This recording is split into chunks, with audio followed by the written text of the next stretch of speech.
sé que esa mesa no es sólida realmente, una realidad, pero que yo sé que no es una realidad. Yo creo que la medicina convencional nos ha aportado muchísimo. Entiendo que detrás de la medicina convencional hay un enfoque comercial. Hay mucha gente que ha tenido mejoras y curaciones a partir de la homeopatía.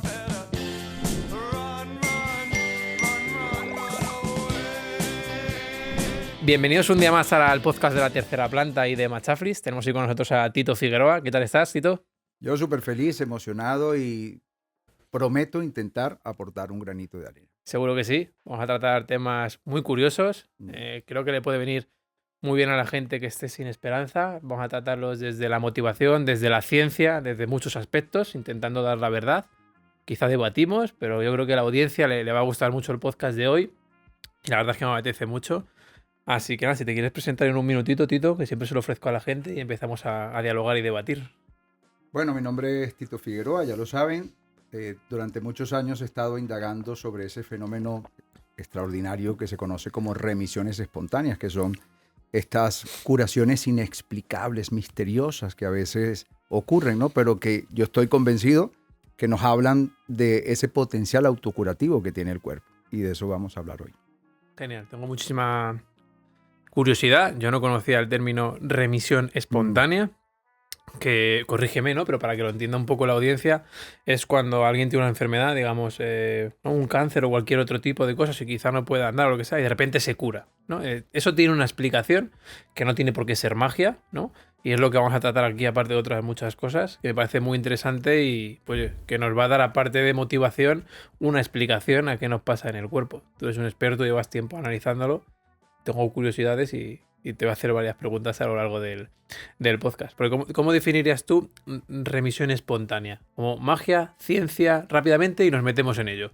Sí, la verdad es que la ciencia durante muchos años hacía un poco caso omiso de esas curaciones inexplicables, porque desde sus paradigmas, si una enfermedad no tenía cura, pues no tendría sentido que de pronto se cure ese paciente. Está claro. Pero ya en los últimos años, por fortuna, la misma ciencia ha estado poniendo la lupa en este fenómeno y ha comprendido que definitivamente es un potencial que está inherente en el organismo, ¿no? Entonces, sí, efectivamente una remisión espontánea es cuando de pronto desaparece los signos y síntomas de alguna enfermedad, de alguna patología que se suponía o estaba en un alto, en una fase de gravedad muy elevada, incluso en fase terminal, o que era incurable, ¿no? Que era incurable muy o que los mismos complicado. medicamentos pues no habían servido, el tratamiento no había servido. Caso del cáncer, por ejemplo, que la persona haya cumplido todo su tratamiento estándar y no había funcionado, pero de la noche a la mañana algo ocurre y la persona curó. Entonces, ¿qué pasó allí? ¿Fue un milagro? ¿Fue un hecho intrínseco del cuerpo? Esa es la parte Esto que vamos a ver puede pasarte con un cáncer, puede pasar también, que eso me genera mucha curiosidad, con alguien que no pueda andar, por ejemplo, que empiece a andar. ¿Podría llegar a pasar también? ¿Es más complicado? Sí, por lo general cuando uno investiga sobre remisiones espontáneas, que es lo que yo he estado haciendo últimamente, que además me ha sorprendido muchísimo y gratamente encontrar muchas referencias. Tú entras a PubMed, que es, digamos, uno de los portales más importantes de medicina, en donde se publica clínicamente, y colocas en inglés remisión espontánea del cáncer y te vas a encontrar miles de artículos relacionados con remisiones espontáneas del cáncer. Evidentemente no son la regla, son la excepción, pero el hecho de que sean miles ya te está hablando de un mecanismo recurrente que está inherente en el cuerpo. Ahora, puedes conseguir, por ejemplo, remisión espontánea de enfermedades autoinmunes que también se consideran incurables por la medicina convencional, de enfermedades degenerativas, de enfermedades crónicas. Pero de pronto de un paralítico... Eso es mucho más complicado, ¿no?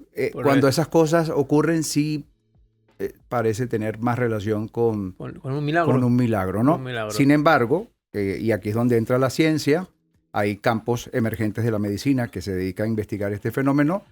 Podría ocurrir, por ejemplo, que algún tipo de mutación genética haya generado o puesto en marcha un proceso regenerativo. Para eso tenemos células madre pluripotenciales en todo el cuerpo, ¿no? Y algo activó el que estas células, que pudiesen ser, por ejemplo, tipo mesenquimales, hayan decidido regenerar algún tejido, que podría ser, por ejemplo, muscular, ¿no? Entonces, te iba a preguntar, habría que ver. Para la gente más inculta como yo, ¿cómo definiríamos qué es una célula madre, ¿no? Que cada día se escucha más, cada día he oído de que se podemos generar humanos en el futuro con células madres. ¿Qué es una célula madre? ¿Por qué es tan importante? Una célula madre es un tipo de célula pluripotencial, es decir, que tiene un potencial impresionante, infinito. Es precisamente la célula capaz de diferenciarse y convertirse en cualquier tejido. Es decir, que una célula madre, su descendencia, por eso es que una célula madre podría formar parte del tejido del hígado. Sería entonces como que se va adaptando, es más inteligente. Si se diferencia, a pesar de que son células genéticamente idénticas, pueden tomar la forma de las células óseas o de las células hepáticas o las células renales o de cualquier tipo de tejido. Entonces, tienen esa característica de pluripotencialidad. Ahora, el hecho de que tengamos en el cuerpo ya asoma una posibilidad. Ahora, digamos que muchas de estas sanaciones espontáneas tienen mucho que ver con las células madre. Donde está el desafío es precisamente en cómo promover tener más esa regeneración. No, la puesta en marcha de estas células que hayan decidido ayudar a renovar algún tipo de tejido. Porque claro, tenemos ya instrucciones automáticas a nivel genético que permiten, por ejemplo, que si tú pierdes un 25% de tu hígado, tú lo vas a regenerar. Eso ya está. Eso es increíble. Eso ya, de hecho lo es, ¿no? Pero también una lagartija le quitas la cola y ella la regenera. Entonces, se supone que hay algo automatizado, hay unas instrucciones genéticas que permiten que eso ocurra. Cuando sucede en otros tejidos en donde no están esas instrucciones genéticas de forma automatizada, es cuando se investiga qué pasó.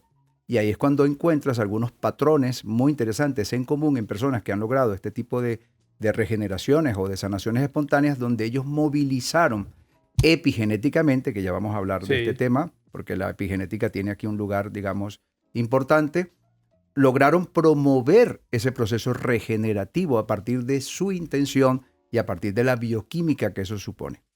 Muy bien. Te iba a preguntar, enviándonos un poco del tema que luego volveremos. ¿Cómo podemos conectarnos más con nosotros mismos? Una pregunta de interior.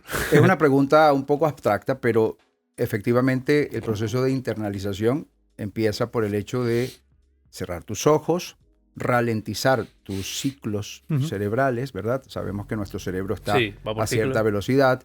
Cuando estamos, por ejemplo, en 25, 26 pulsaciones por segundo, mejor dicho, ciclos por segundo, nuestras frecuencias cerebrales, pues estamos un poquito estresados, hay cierta dosis de adrenalina en nuestra sangre, catecolaminas, noradrenalina, etcétera, ¿no? Ahora, si nosotros seguimos relajándonos, empieza a bajar esta velocidad. Que es mejor, imagino. Empieza a funcionar mejor. Empiezan a funcionar mejor, pues, ciertos aspectos biológicos que en este contexto serían favorables, pero si tú estás ante un peligro inminente, no va a ser mejor. Necesitas, al contrario, ¿no? Incrementar, en este caso, la velocidad de la frecuencia cerebral. Pero si vas ralentizando, empiezan a suceder fenómenos muy importantes, como por ejemplo, hay un predominio del sistema nervioso parasimpático, lo cual te genera un riego sanguíneo extraordinario, una mayor oxigenación de todos tus órganos. Todo esto se conoce como una respuesta global armónica positiva, a partir tan simple del hecho de relajarse, ¿no? Y en la medida en que estas pulsaciones, bueno, yo le llamo pulsaciones, pero no es la palabra correcta, estas frecuencias cerebrales se van ralentizando, puedes entrar, por ejemplo, en un rango que se conoce como el estado alfa, ¿no? Muy famoso también. Entre 7 a 12 por segundo o entre 7 y 12 Hz. ¿Pero hablamos de pulsaciones o ciclos? No, realmente son ciclos. Claro, porque pulsaciones es incorrecto, pero digo, por eso hago la aclaratoria, ¿no? Son ciclos, ¿no? Entonces, cuando ya entras en ese rango, en este caso lo que se conoce como estado alfa, 7, 8 por segundo, pues resulta que tienes mayor percepción de tu fuero interno.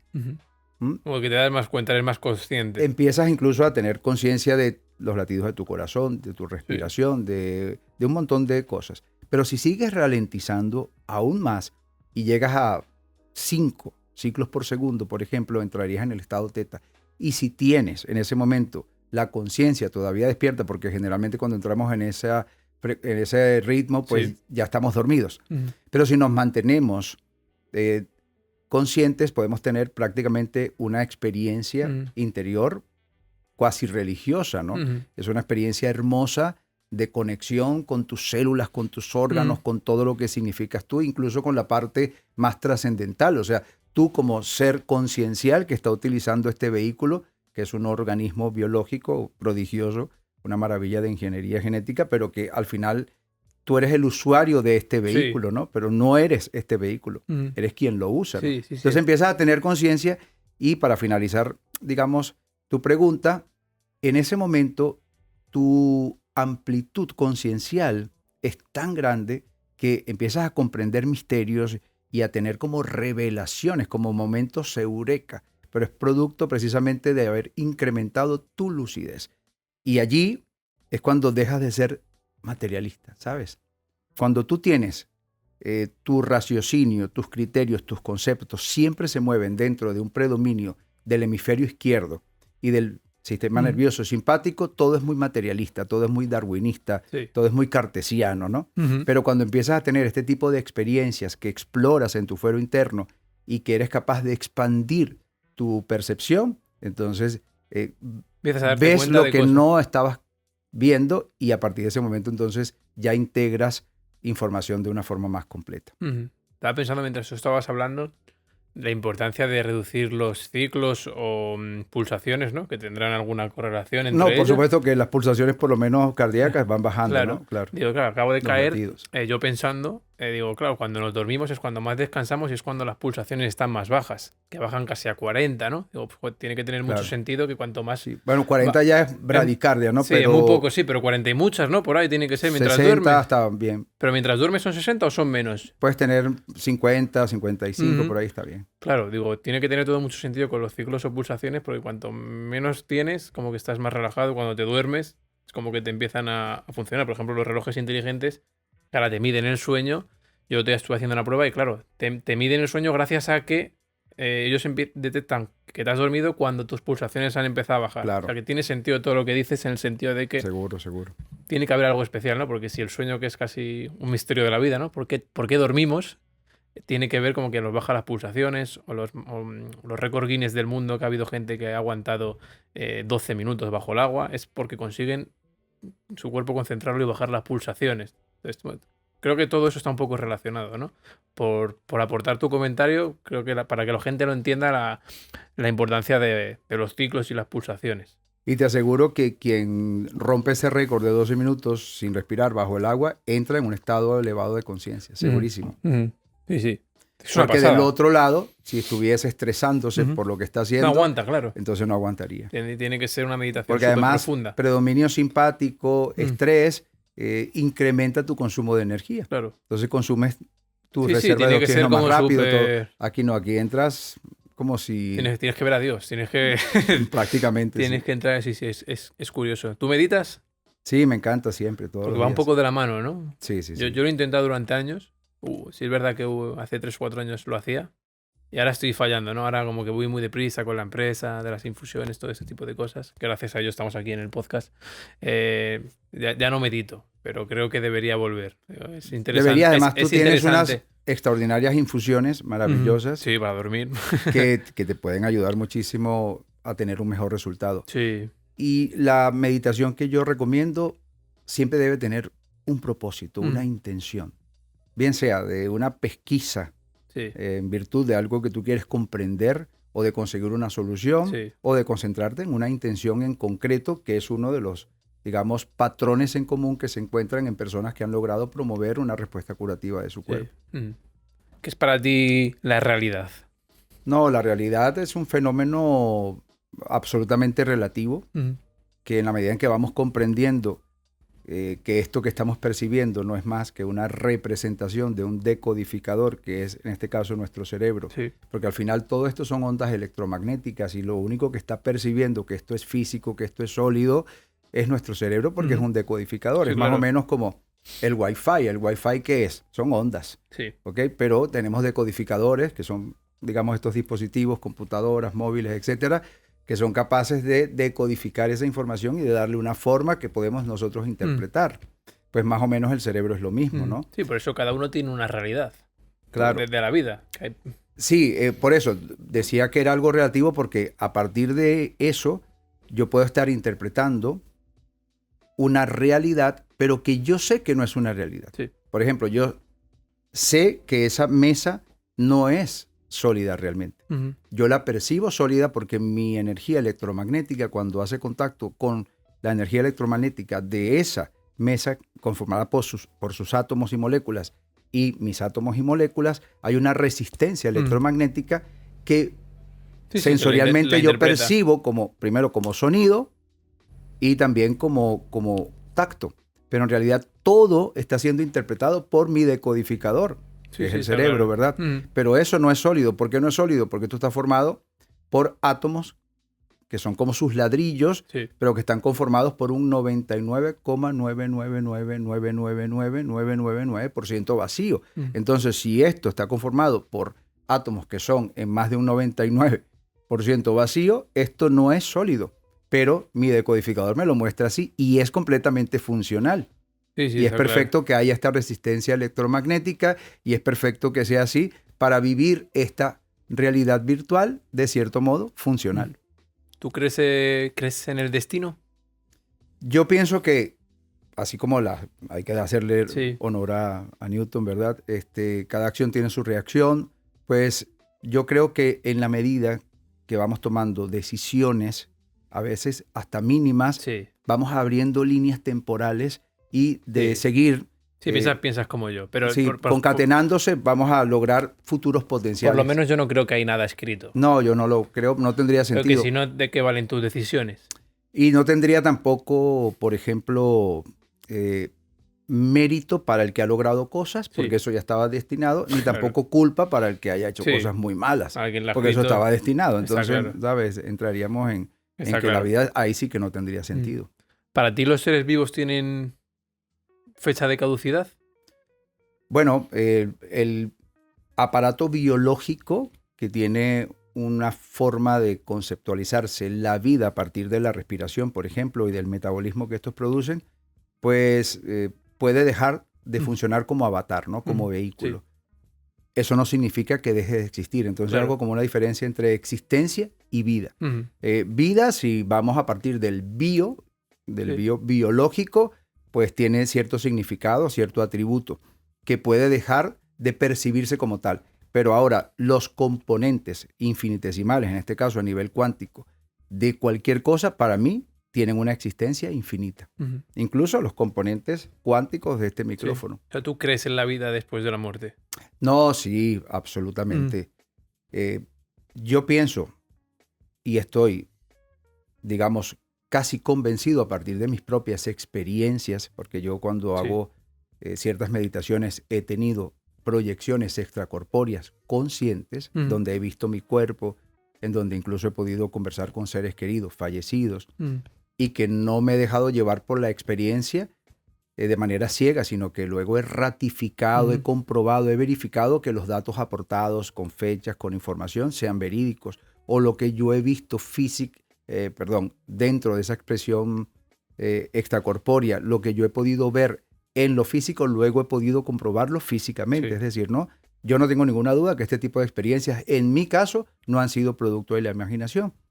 Cuando tú te ves fuera de tu cuerpo, la percepción de que definitivamente somos eternos es enorme, ¿no? Es decir, cuando mi cuerpo deje de funcionar, yo seguiré existiendo. Entonces, ¿qué soy yo?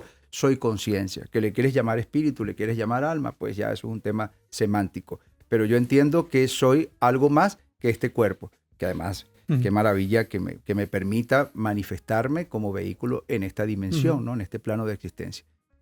Ahora, lo que para mí representa una importancia radical es el hecho de ser capaces de comprender que estoy viviendo una experiencia temporal en un marco dimensional en concreto, pero que más allá de esto yo seguiré existiendo y que probablemente esta no es la vida real. Esto sino la otra. Parece la vida real, como cuando estás inmerso en un videojuego, que tienes ahí tus gafas virtuales, incluso cuando es 4 y 5D y tal, que puedes asustarte, puedes salir corriendo, puedes creerte que ese personaje eres tú. y realmente lo llegas a vivir intensamente. Pero cuando llega el momento de quitarte las gafas, te das cuenta, no, pues yo pienso que es así. Además, por cierta información que he podido manejar en medio de estas experiencias. Muy bien. Vamos a cambiar un poco de tema, Tito, un poco más hacia la ciencia. ¿Tú crees en la medicina convencional? Yo creo que la medicina convencional nos ha aportado muchísimo, sin lugar a dudas, claro. Sobre todo en cuadros agudos, una fractura, un trasplante, o sea, realmente es muy sofisticada y hay que valorarla, sin lugar a dudas. Ahora, entiendo que detrás de la medicina convencional hay un enfoque también comercial, hay una industria que en este caso lidera. Sí, farmacéuticas, etcétera. Sí, nuestra ciencia, porque hay que aclarar que la mayoría de nosotros recibimos información por, digamos, revistas especializadas, por papers, etcétera, que están muy, muy controlados por la industria. Porque además es quien ha financiado laboratorios, estas mismas revistas, publicaciones, etcétera. La industria lo controla todo, además nos ha formado a nuestros médicos. Yo no soy médico, pero quiero decir, ha formado a nuestros médicos con sus lineamientos, con sus paradigmas, etcétera. Entonces, como es una industria, también se comporta como una industria. Y una industria quiere clientes y quiere clientes recurrentes. Entonces, un cliente recurrente en el campo de la medicina es un enfermo crónico. Por lo tanto, cierta narrativa podría estar un poco quizás sesgada para sostener clientela recurrente, es decir, pacientes crónicos. ¿Qué quiero decir con esto? Que podría haber un sesgo en donde una persona se ha etiquetado como un paciente para toda la vida cuando no necesariamente lo es. Claro. Ahora, cuando yo hablo de esto, no estoy hablando yo desde un simple raciocinio lógico, no. Es que también hay sectores de la medicina, campos emergentes de la medicina, que así lo sostienen. Es decir, que hay enfermedades crónicas que sí son curables, que sí hay un potencial, que tenemos la capacidad, además epigenética, de influir en nuestra expresión génica, con lo cual podemos cambiar muchísimas cosas, casi todo, y eso ya nos da también un poder, ¿no? Un potencial. Es decir, que dentro de la misma medicina, que no es la convencional, también hay sectores independientes que son capaces de desafiar a los preceptos y a los paradigmas de la medicina convencional. Entonces, a mí eso me encanta. ¿Por qué? Porque me está dando alternativas, me está dando opciones. ¿Para qué me voy a cerrar? Si le dicen a una persona, usted es diabético, usted no se puede curar, pues yo pienso que es deber de la persona corroborar si eso es verdad. Claro. Déjame buscar otras alternativas. Porque, por ejemplo, en el caso de la diabetes, para dar una buena noticia, cada vez hay más y más casos de personas que han podido revertir la diabetes, que ya ni siquiera se está considerando como diabetes bajo esa etiqueta que es una condena, sino que ya se dice, mira, tú lo que tienes es resistencia a la insulina, pero tú puedes revertir, claro, no de un día para otro, pero eliminando el agente, que en este caso viene a través de la alimentación, que generó esa resistencia a la insulina, tú podrías ser capaz progresivamente de ir revirtiendo eso. Pero imagino que con un tratamiento, un seguimiento... Más que un tratamiento, una conciencia a la hora de alimentarse. Es decir, ¿qué es lo que genera resistencia a la insulina? Para entrar en un tema en concreto. Pues que tú consumas alimentos cuyo índice glucémico es muy elevado. Entonces, cada vez que tú subes tus niveles de glucosa, tu páncreas se ve obligado a producir insulina para que se controle, ¿verdad? Esos niveles de glucosa. Perfecto. Pero en la medida en que lo sigues haciendo recurrentemente, hoy en día es muy normal porque comemos carbohidratos en la mañana, al mediodía, en la noche, etcétera, pues eso se va haciendo recurrente y cada vez tu páncreas se ve más obligado a producir más insulina y entras en un cuadro que se conoce como hiperinsulinemia. Pero llega un momento que las células empiezan a resistirse porque es demasiada insulina. Y esa resistencia es que las células literalmente cierran sus receptores y no permiten que entre la insulina. Es necesario que entre la insulina para ingresar la glucosa en las células y poder transformarla en energía, en el sustrato energético. Tendríamos que volver a un comportamiento anterior. Claro, ¿no? Si la célula se está resistiendo a la insulina, entonces tus niveles de glucosa siempre van a estar elevados. No es que tengas la glucosa alta, es que tienes demasiada insulina. ¿Ves? Y es que hay resistencia a la insulina.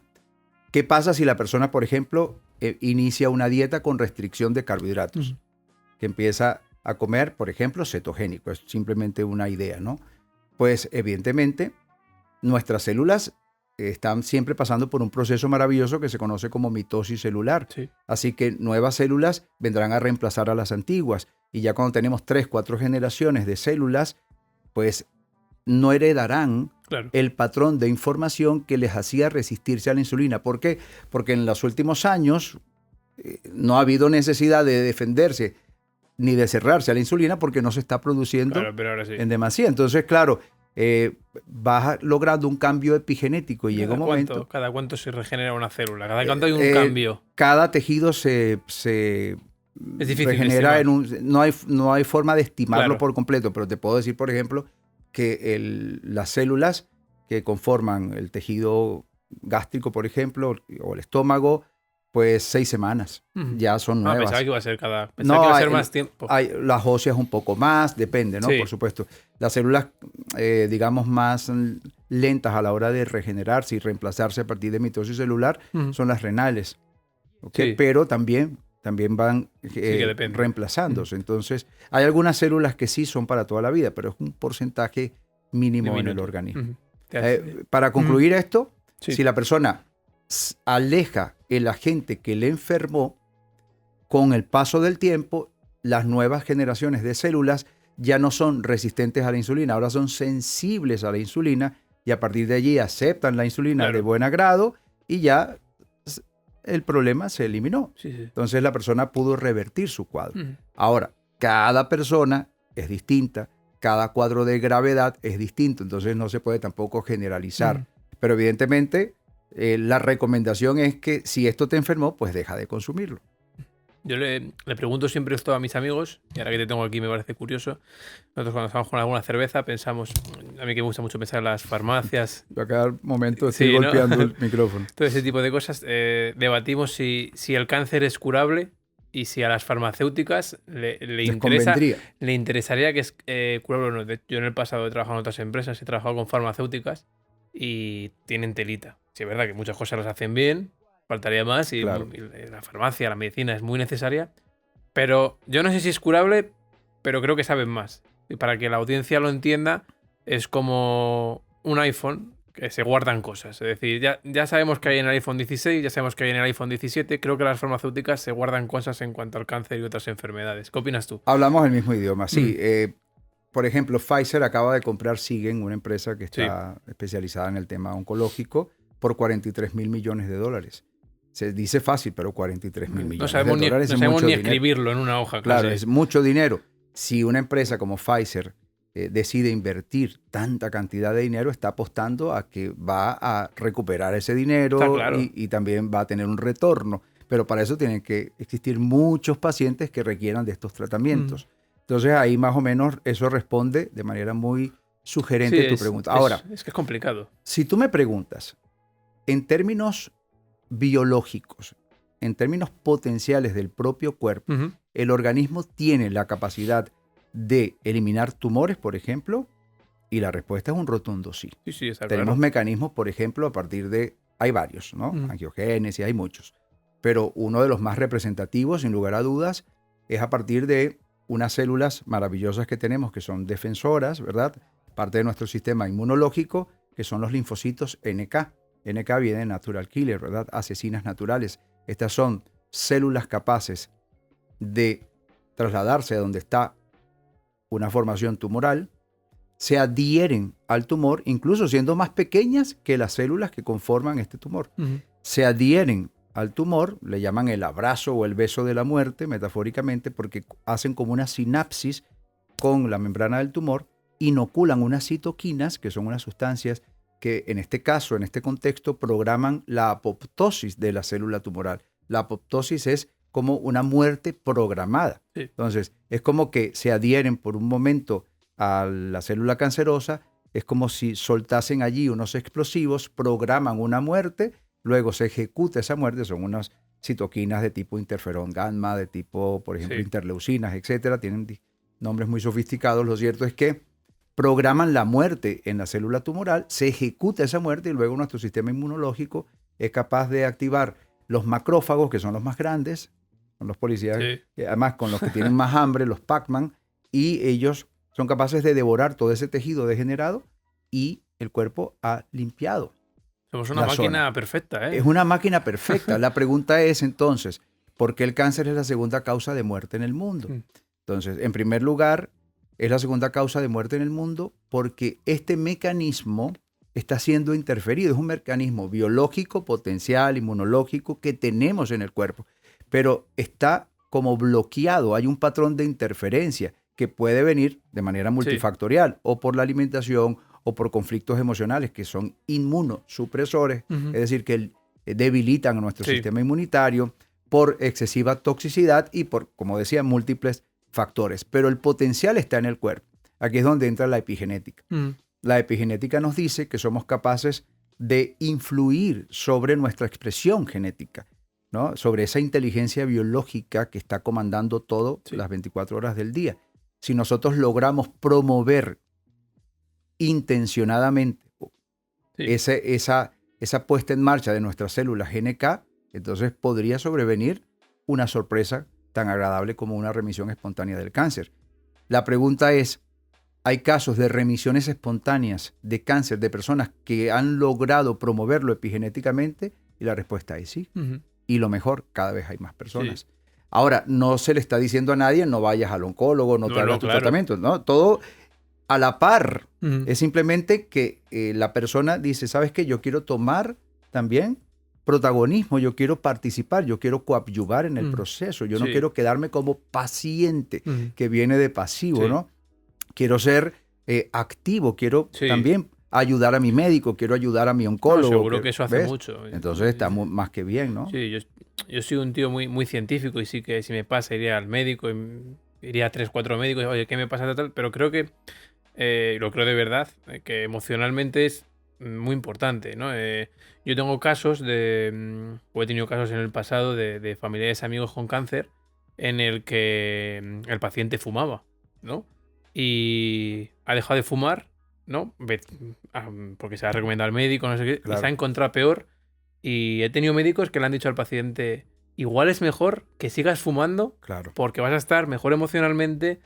Fíjate lo que estoy diciendo, ¿eh? Lo entiendo. Es decir, a lo mejor es mejor que sigas fumando y tengas un cáncer de algo, me van a matar los médicos, pero ha habido casos en el que los médicos dicen, oye, a lo mejor emocionalmente esta persona está mejor si sigue fumando. Cada caso es un mundo, ¿no? Pero casos reales, no de telenovela, oye, que a veces es más fuerte lo emocional de nuestro cuerpo que lo que está siendo dañino. No en todos los casos, pero ¿qué opinas de eso? Sí, no sé si esto es un error semántico, pero es como evitar el mal peor.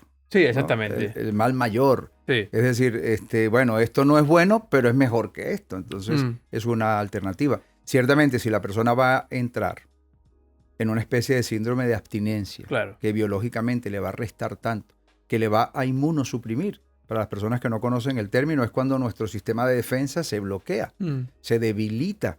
Entonces, claro, en este contexto, pues es mejor que por lo menos todo funcione algo. Sí, al final todo. Pero evidentemente que en el caso del tabaco, la cantidad de estrés oxidativo que fomenta en el cuerpo es nefasto. Sí, el grado de toxicidad. Está claro, yo soy antitabaco. Claro. Lo odio a muerte. Sí, yo lo desprecio bastante también. Sí. Y huele mucho a las personas de alrededor, me es muy incómodo. Y en el caso de nuestras féminas, que son tan hermosas, pues les va quitando belleza, ¿sabes? Su piel se marchita, los labios empiezan a resquebrarse. No fuméis, no fuméis. Y ya está. Te iba a preguntar, ¿qué opinas sobre los procesos? Bueno, más que sobre los procesos, sobre los alimentos muy procesados. ¿Sabes? Ultraprocesados. Sí. ¿Cómo afecta en general la alimentación en nuestro cuerpo? Cuando analizamos civilizaciones en donde la industrialización de los alimentos todavía no ha llegado, que son pocas, pero existen, nos damos cuenta que ahí no existe cáncer, no existen enfermedades autoinmunes, no existe todo esto que hoy en día está acampando a sus anchas, sobre todo en los países de primer mundo. Es decir, a mayor alimentación industrializada, más enfermos. O sea, ¿cómo puedes entender tú que Estados Unidos esté en este momento en la cumbre del cáncer, por ejemplo, ¿no? Más personas con enfermedades autoinmunes, con cáncer? Bueno, Dinamarca también, parece mentira, un país tan que ha logrado tanto desarrollo, pues también está lleno de cáncer. Entonces, claro, evidentemente que hay una correlación allí. Los alimentos industrializados ya no deberían ni siquiera llamarse alimentos. Pueden Sí. ser comestibles, pero no son Sí, al alimentos. final los alimentos. Están muertos, Sí. literalmente. Como alimentos no alimentan, pero es que adicionalmente están tan llenos de toda una cantidad de moléculas que no son reconocibles por nuestro sistema inmunitario, Sí. que cuando ingresan al cuerpo, al ser sustancias sintéticas, hoy en día la industria alimentaria ha creado miles y miles de sustancias sintéticas. Está claro. Estamos hablando que molecularmente el cuerpo no entiende. No es lo mismo algo que proviene de la naturaleza, Ujú. que tiene cómo encajar en sus receptores, a algo que es como un Frankenstein, ¿no? Entonces, cuando estas sustancias entran al cuerpo, son agresoras. El sistema inmunitario las califica como antígenos, que Sí. es como decir el invasor, el enemigo. Eso moviliza Ujú. al sistema inmunitario, genera inflamación, promueve inflamación, porque la inflamación, digamos, en una primera medida, también Sí. es un mecanismo de defensa, ¿no? Promueve inflamación, pero ¿qué pasa cuando esto es el pan nuestro de cada día? Esa inflamación se va cronificando y se sabe que detrás de una inflamación crónica está el cáncer, las enfermedades autoinmunes, las crónicas, Sí. las degenerativas. Entonces, pienso que en un mundo de gente consciente, de gente realmente adulta, de gente realmente madura, el 80%, cuidado si no más, de lo que conseguimos en un supermercado no se vendería, quedaría allí y nadie lo compraría. Sí. Está claro. Yo últimamente estoy intentando hacer una dieta que le recomiendo a todo el mundo. Dieta, por decirlo, dieta, yo digo la palabra dieta. Sí, sí. Que es comer cosas naturales, cosas que vengan de la tierra. ¿Un aguacate viene en la tierra? Sí. Sí. ¿Una fruta viene en la tierra? Sí. ¿La pasta viene en la tierra? Sí. Es decir, intentar coger cosas que se podrían coger de la naturaleza. ¿Unos crispies vienen de la tierra? No.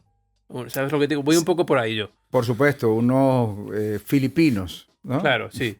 Que te los Pero- puedes comer, ¿no? Porque de Es vez en comestible. cuando, de vez en cuando te lo puedes comer, pero te quiero decir, intentar comer cosas que vengan de la tierra, fruta, carne, huevos. Creo que es lo que le viene bien al ser humano, lo más natural posible, ¿sabes? Cualquier persona que nos está siguiendo en este momento diría, sí, pero es que también los cereales son transgénicos, todo está lleno de fertilizantes y todo eso también es cierto. O sea, hoy en día es todo un desafío Sí, hoy ya alimentarnos como... está complicado. Está complicado, pero efectivamente va a ser mucho mejor que comas un trozo de carne así esté hormonado, Sí, que va a estar ¿verdad? hormonado, Y va a que estar hasta arriba de es agua. mejor eso que la comida industrializada Sí. como tal, sin lugar a dudas, ¿no? Ujú. Ahora, otra cosa es, por ejemplo, lo que son, ¿cómo se llama cuando es jamón, salchichón? Sí, embutido. Los embutidos. Los embutidos también Son- están llenos de Son muy muchas... malos.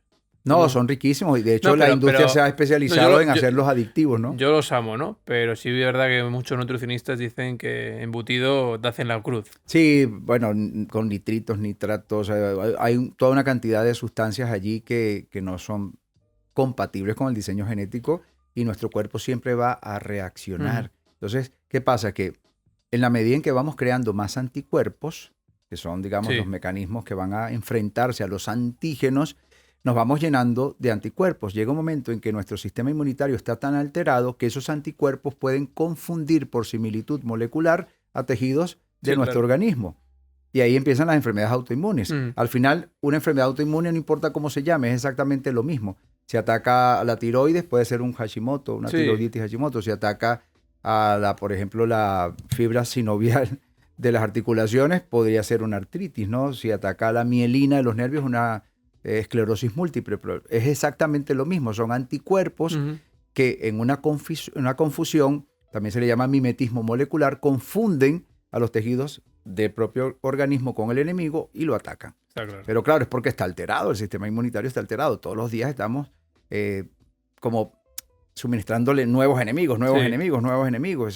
Y eso hay que concientizarlo. ¿Qué opinas de la homeopatía? Y si crees en ella, convénceme, que yo no creo en ella. Sí, la homeopatía ha tenido pues a un muy fuerte enemigo, Mm. a un muy fuerte detractor, ¿no? Mm. Que es precisamente la medicina convencional. Y esto no es de ahora, esto nace desde el mismísimo informe Flexner. No sé si tú lo sabes, pero tú probablemente sí, pero la mayoría de la gente pensaría que la industria farmacéutica fue creada a partir de iniciativas de médicos, científicos y tal, pero no es así. La industria farmacéutica fue creada a partir de magnates petroleros Ujú. como John D. Rockefeller, Andrew Carnegie, Sí. JP Morgan, ¿no?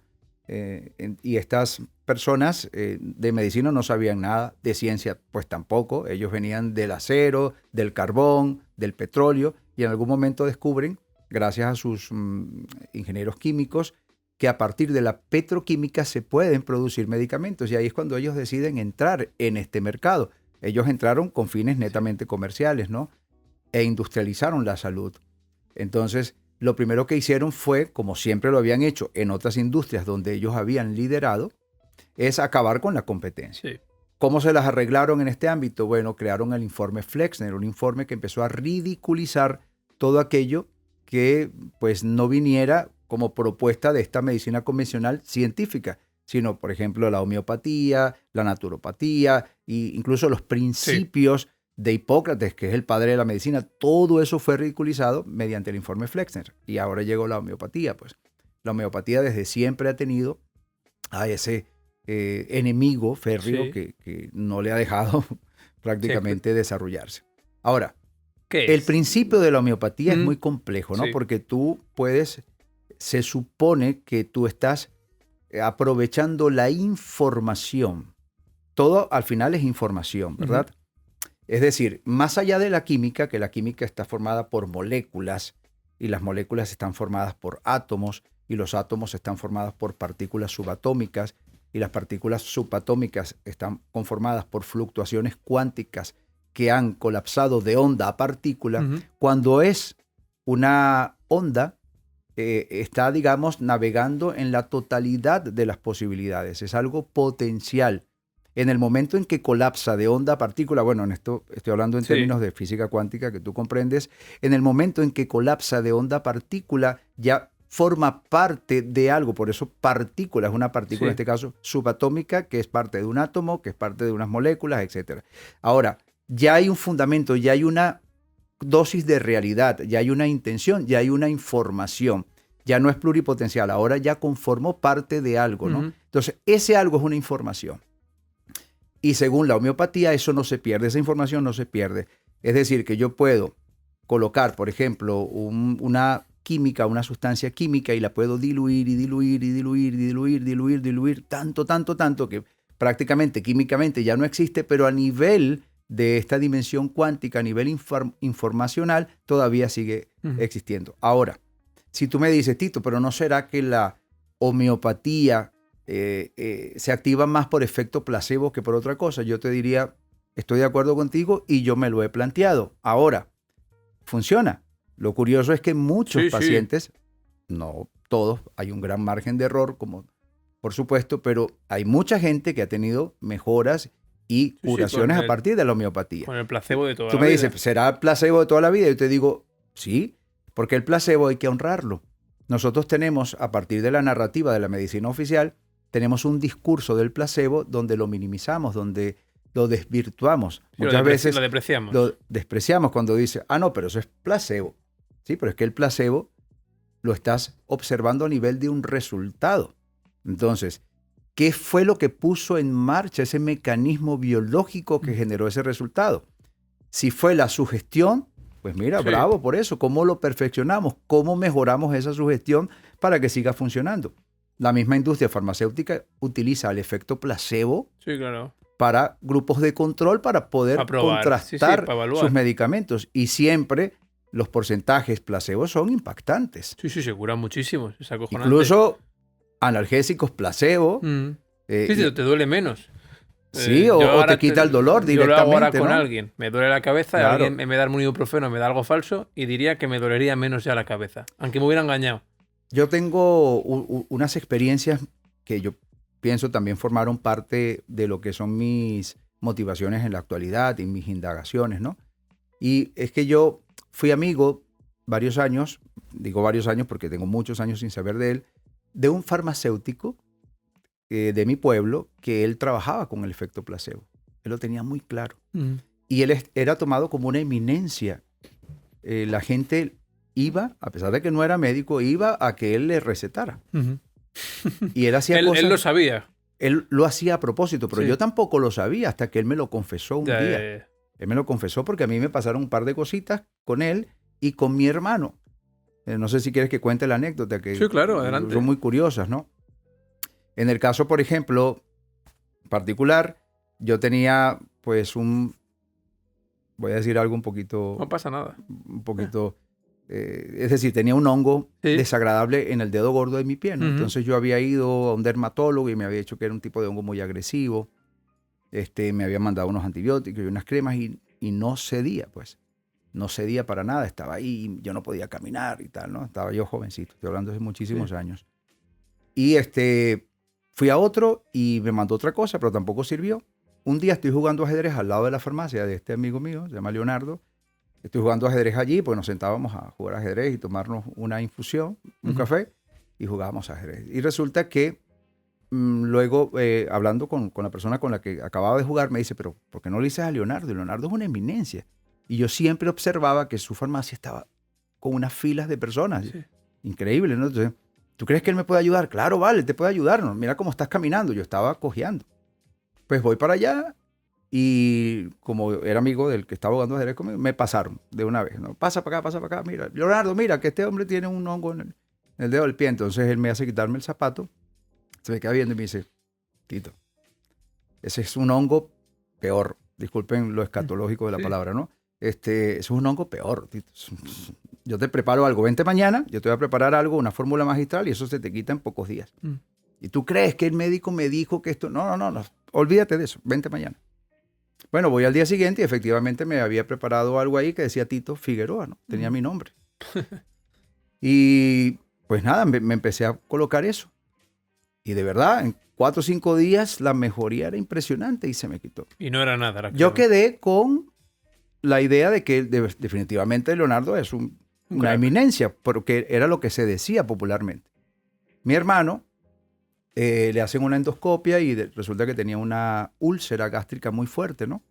Entonces, bueno, él fue al médico, hizo todo, le mandaron un montón de medicamentos, pero no le estaban funcionando. Entonces, yo le cuento a Leonardo, un día de esos de jugar ajedrez, le digo, ¿sabes que a mi hermano le pasó esto y esto y esto? Y me dice, mira, tráetelo mañana, tráeme la endoscopia y tráeme, por favor, los medicamentos.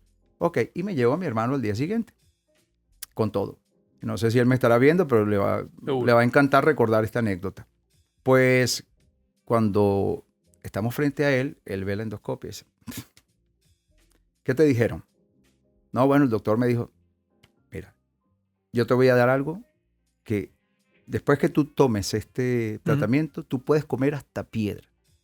Porque el médico le había dicho, no comas grasa, no comas esto. Y tenía razón, yo también estaba de acuerdo con eso, ¿no? Pero fíjate hasta dónde llega el efecto placebo.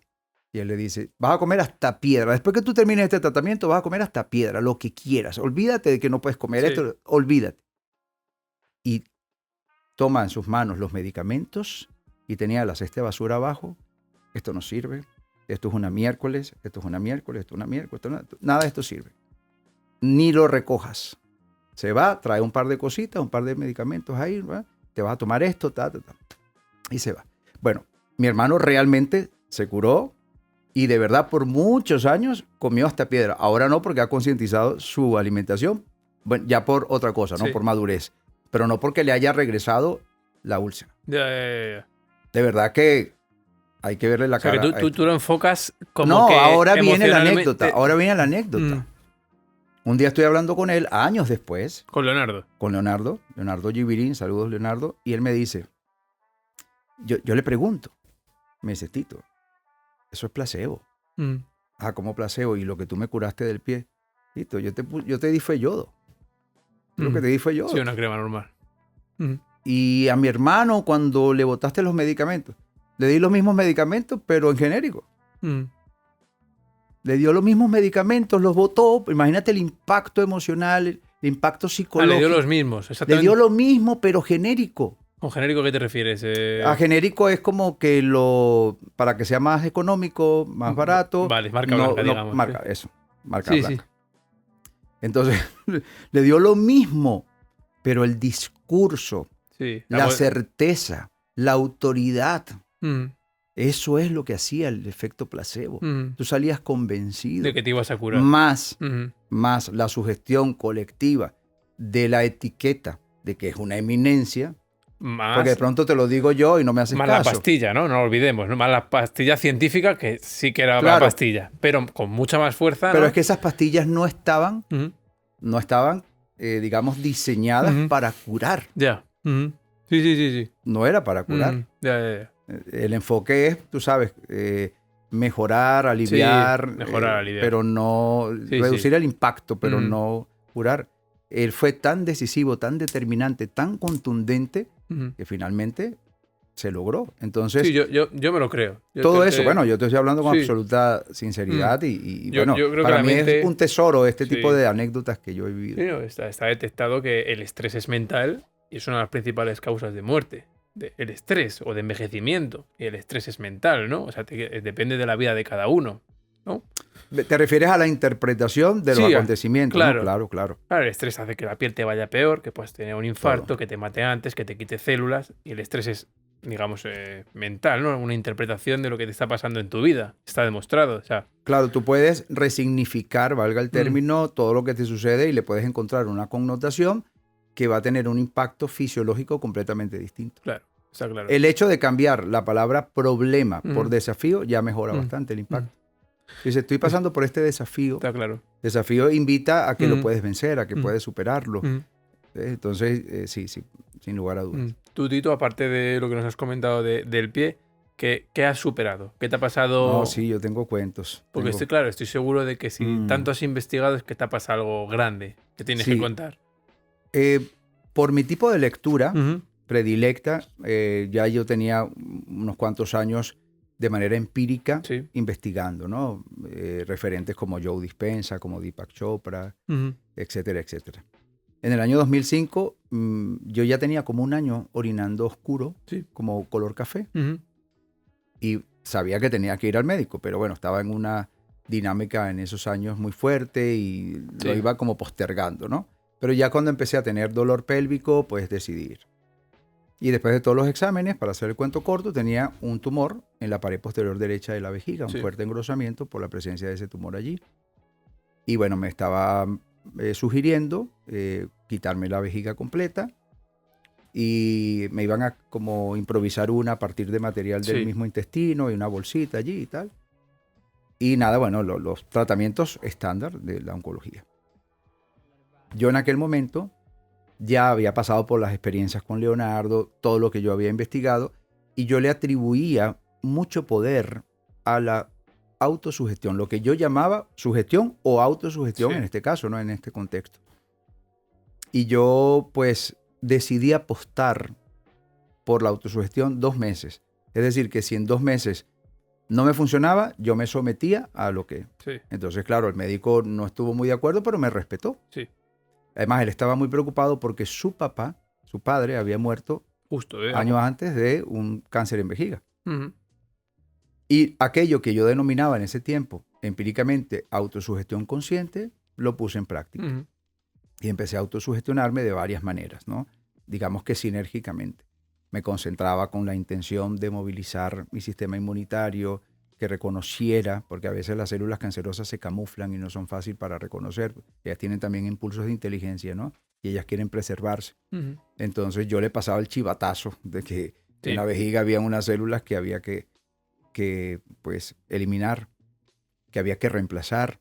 Entonces yo trataba de movilizar la intención por medio de una frase y estaba como concentrado 40 minutos, 50 minutos antes de levantarme de la cama, ¿no? Me sentaba en la cama y me concentraba, repetía una frase, visualizaba que las células GNK llegaban a donde estaba el tumor y lo destruían y tal. Bueno, aparte de eso, lo combiné con, yo hablaba con el agua, que cuando yo me tomara el agua, por favor el agua llevara la información a mis moléculas de que activaran una respuesta biológica que resolviera y bueno, lo combiné con un montón de cosas, ¿no?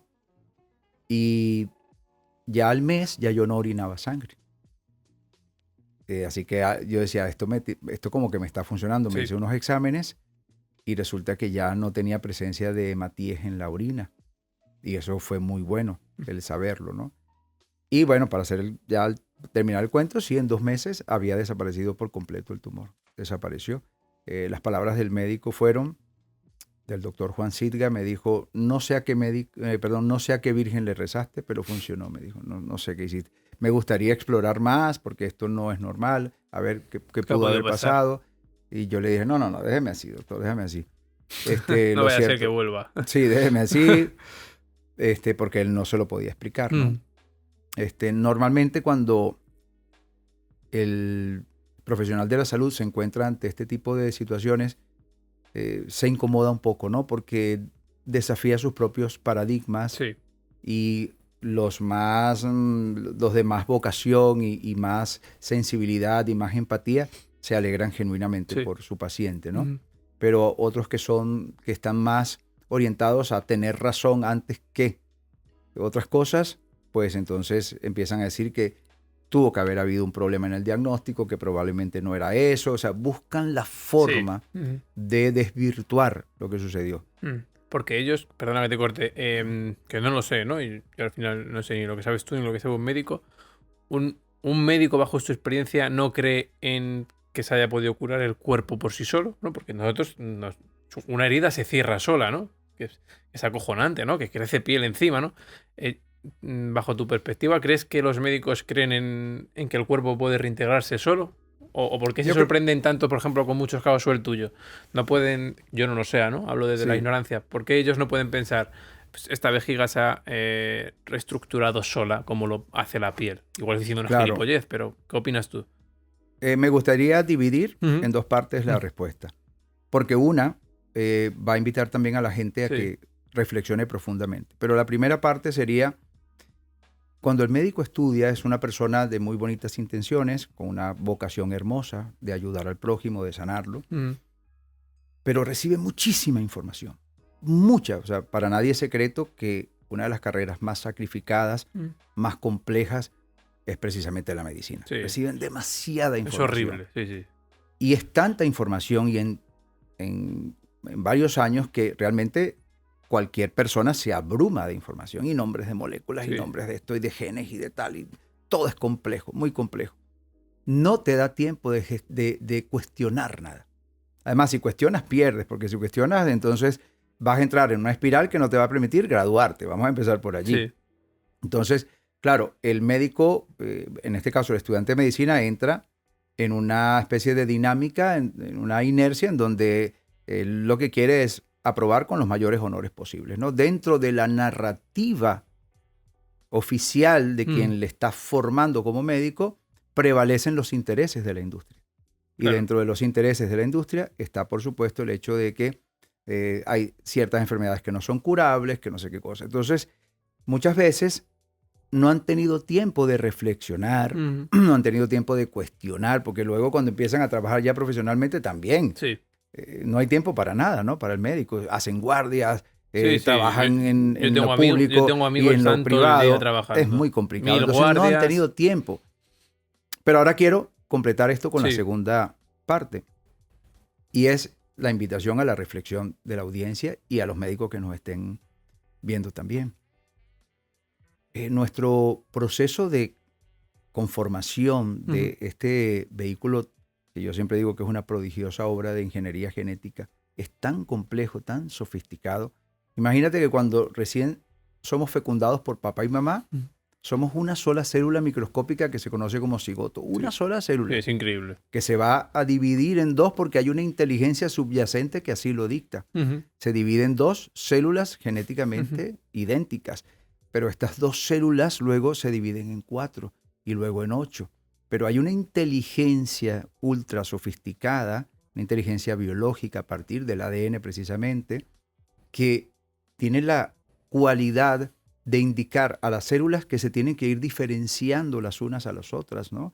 Y empiezan unas células a conformar músculos y otras a conformar el corazón, parece un milagro, el cerebro. Somos un milagro, como decía Albert Einstein. Hay dos maneras de ver la vida.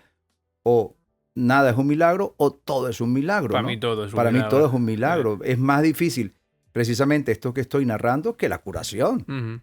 ¿Sabes? Hay una premisa que es la inteligencia biológica que creó al cuerpo también puede repararlo. Pero es que si lo creó desde cero, si creó unos riñones de cero, ¿por qué no va a poder repararlos? Si creó el corazón desde cero, ¿por qué no va a poder repararlo? ¿No? ¿Cómo promover esa inteligencia? Es lo que sería el desafío. Bueno, entonces, imaginémonos el escenario, ¿no? La inteligencia subyacente que está allí guiándolo todo, esos planos de arquitectura genética para conformar la hipercomplejidad que es nuestro organismo.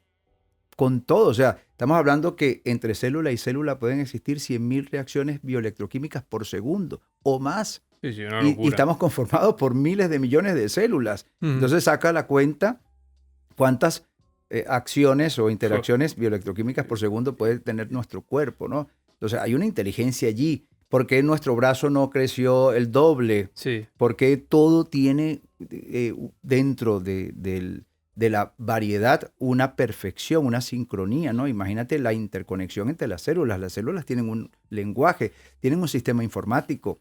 Están, digamos, las moléculas de señalización celular, que es el lenguaje químico mediante el cual se interconectan todas las células. Las células tienen inteligencia, tienen actividades individuales y tienen actividades para el colectivo. Realizan sus propias actividades, saben en sinergia lo que tienen que hacer, respiran, tienen metabolismo, también execran. Es una cosa prodigiosa. Ahora, ¿por qué entonces vamos a despreciar, que es un término que tú has utilizado, a esa inteligencia biológica inherente al cuerpo si nos diseñó desde cero?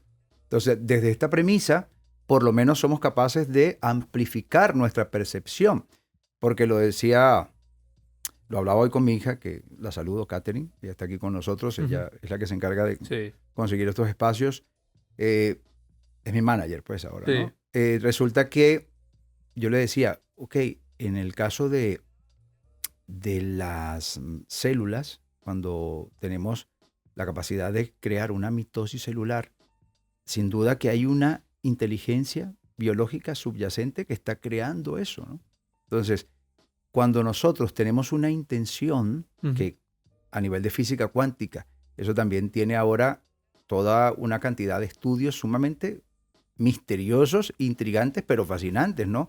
Cómo la intención tiene un impacto sobre la conformación de la realidad, ¿no? Por lo menos a nivel cuántico. Entonces, esa intención moviliza a estas moléculas de señalización celular, es decir, a este lenguaje informático, a esta bioquímica. La química transmite mensajes, es paquetería informacional. Entonces, con mi intención, tanto el lóbulo frontal, perdón, no, en este caso no, ¿cómo se llama? Tanto mis hormonas, ¿no? En este caso las glándulas endocrinas, pero se me olvida una parte del cerebro, el hipocampo, ¿no? Se me olvida una parte del cerebro que es capaz de generar química, ¿no? Neurotransmisores, neuropéptidos, y a partir de esta bioquímica, esa información viaja por sangre e ingresa a las células. Las células tienen mecanismos receptores de esa información, es decir, yo le envío el mensaje, se traduce en bioquímica, esa bioquímica ingresa a las células, la célula recibe el mensaje y lo más importante, una vez que ingresa el mensaje químico a la célula, interactúa con el ADN, con esta inteligencia biológica, precisamente, y el ADN es capaz de interpretar ese mensaje y expresar genes conforme precisamente a la naturaleza del mensaje. Porque si tú te deprimes, tú envías un mensaje de tristeza, de congoja, de sufrimiento, y eso se traduce en una química. Y esa conformación química, esa mensajería llega a las células. La célula capta el mensaje, el ADN entiende, expresa genes que adivina qué, empiezan a apagar genes que podrían estar relacionados con la salud. Empieza a poner en marcha acciones que, por ejemplo, deprimen al sistema inmunológico. Es decir, él está entendiendo cómo te sientes. Y todo eso se traduce en una química. Entonces, yo pienso que la exploración de cómo explotar estos mecanismos que tenemos implícitos, cómo promover bioquímicamente, epigenéticamente la señal que va a impactar a nuestro ADN para hacerle entender lo que quiero y por ende, interpretando esa información, él puede expresar genes que vayan en correlación con mi intención. Eso es algo que hay que seguir pues profundizando hasta el final, porque ahí es donde entra el placebo precisamente. Sí, claro. Yo cuento lo que nos has contado, que me he quedado flipado. Me gustaría que me respondieras rápido a una pregunta, ¿no? Sin explayarte, aunque sé que te gusta. Hablo demasiado, ¿no? No, está bien. Es un podcast. Es un podcast, pero muchas veces me gustan las preguntas rápidas porque no hay explicaciones, es o una o la otra. Dale. Yo quiero que te mojes, ¿no? Y me gusta porque puede que mañana venga un doctor y hablemos sobre la medicina, Claro. o han venido a este podcast gente más de homeopatía y más astrales. Yo creo que la gente durante el podcast, lleva más de una hora, se ha dado cuenta de que tú controlas de las dos, ¿no? Tanto de la científica como de la más, déjame llamarla espiritual, placebo, astral, milagro. Sí. Tiene muchos nombres. Si yo te digo con cuál te quedas, si con la medicina tradicional o con la homeopatía o... Eso no se vale. Llámalo como tú quieras, tienes que decidir por una. Tienes que darme por lo menos la salvedad. Si es algo que es agudo, Sí. por la convencional, sin lugar a dudas. Si es algo supuestamente crónico, incurable, degenerativo, me voy por la otra. Me vale la respuesta. Por esta que tú dices que tiene varios nombres. Me vale la respuesta. O sea, porque además, si te has caído... Si la medicina convencional me dice, mira, tú eres un paciente de tal enfermedad y no tienes cura, pues entonces esa ya no me vale. Es decir, si tú mañana tienes un accidente en moto, medicina tradicional. Si tienes cáncer, homeopatía. Después que me cure el traumatólogo, le mando un regalo, le mando un té matcha de ese tan delicioso que ustedes tienen, unas buenas infusiones y le mando una placa de gratitud. Seguro. De hecho, estoy muy agradecido con un traumatólogo, por ejemplo, que intervino magistralmente a mi hijo en un momento determinado y él tenía todas las probabilidades de quedar caminando con defectos y el tipo lo hizo perfecto, así que gracias. Genial. Y ya para finalizar, me gustaría preguntarte más en lo personal, ¿a qué se dedica Tito? ¿De qué vive? ¿No? Es decir, ¿cuál es tu propósito?